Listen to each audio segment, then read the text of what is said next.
అంబరధరం విష్ణుం శశివర్ణం చతుర్భుజం ప్రసన్నవదనం ఝాయేత్ సర్వవిఘ్నోపశాంతయే.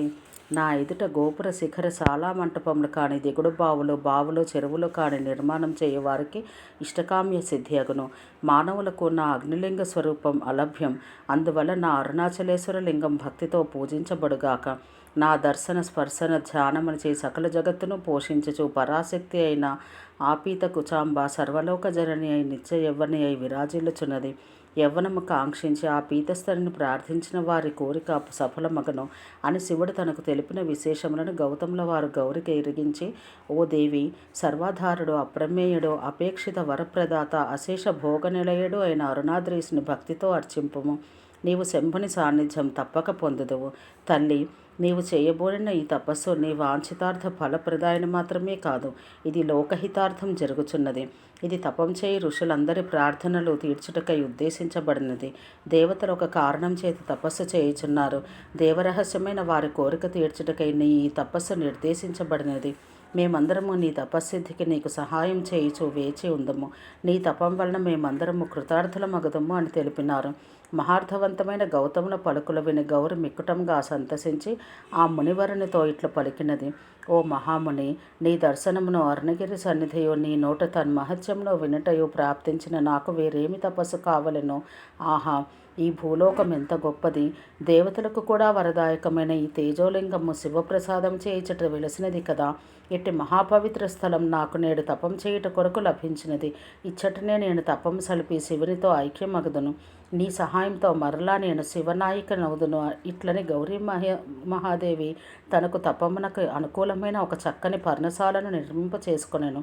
గౌరి తపమునకు ఉద్యుక్తురాలై నారచీరలు జటలు ధరించి తపోనుకూల వేషంతో మరకత ఛాయతో శోభిల్లుతూ తపమే రూపుదాల్చినట్లుండెను.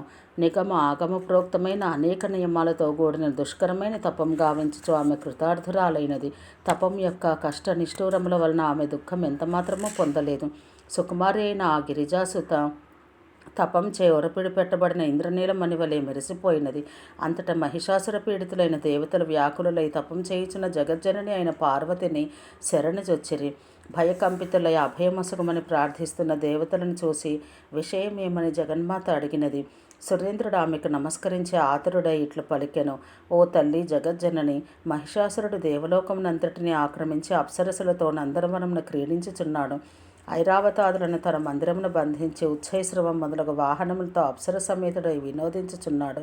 అగ్నిదేవుని వాహనమైన మేషమును తన పుత్రునికి వాహనముగా కోరుచున్నాడు. యముని మహిషమును తెచ్చి తన శకటమునకు పూంచుకొన్నాడు. సిద్ధకన్యలందరూ తన గృహకృత్యములకు నియోగించినాడు. అప్సరసులను తన పరిచర్యకై ఉపయోగించుచున్నాడు. భూమిపై గల ఏ ఉత్కృష్ట వస్తువైనను తనను చేరనిచో అదేమని క్రోధపరవశుడు అగుచున్నాడు. మేమందరం అతని సేవకులమై భయంతో తదజ్ఞానవర్తులమైతిమి. మాకు వేరు గతి కనబడటలేదు.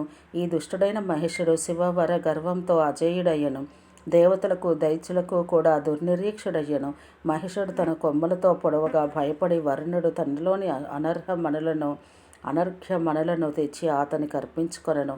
కొమ్మలతో పర్వత శృంగములను పెకిలించి వాని అందరి ధాతువుల ధూళితో మహిషుడు తనకు మైపోతలు అమర్ప చేసుకొన్నాడు. మహిష శక్తి మాటలకందనిది. వాణ్ణి చంప నీవే శక్తి కలదానవు. ఆ పరమ శివతేజమే స్త్రీ రూపంలో నీవై ఉన్నావు. ఇతడు శివునిచే వరములు పొంది అతి గర్వితుడై ఉన్నాడు. పరమశివుని ఈ లీల మాకు అవగతమగటలేదు.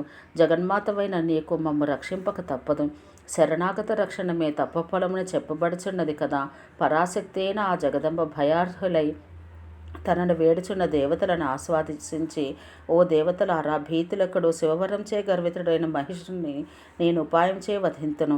ఇప్పుడే వాణ్ణి హతం చేయుట సాధ్యం కాదు. ధర్మవిహీనులు తాము గావించు అధర్మమును అను మంటల్లో పడి తమకు తామే నశింతురు. నేను సమయమెరిగి ఉపాయంతో వాణ్ణి వధింతును అని ఊరడిల పలికినది. ఆ తల్లి ఇచ్చిన అభయమునకు అమందానంద భరితులై దేవతల యథాస్థానముల కరిగిరి. ఓం సహనాభవతు సహనౌ భునత్తు సహ వీర్యం కరవావహై తేజస్వినావధీతమస్తు మా విద్విషావహై. ఓం శాంతి శాంతి శాంతి.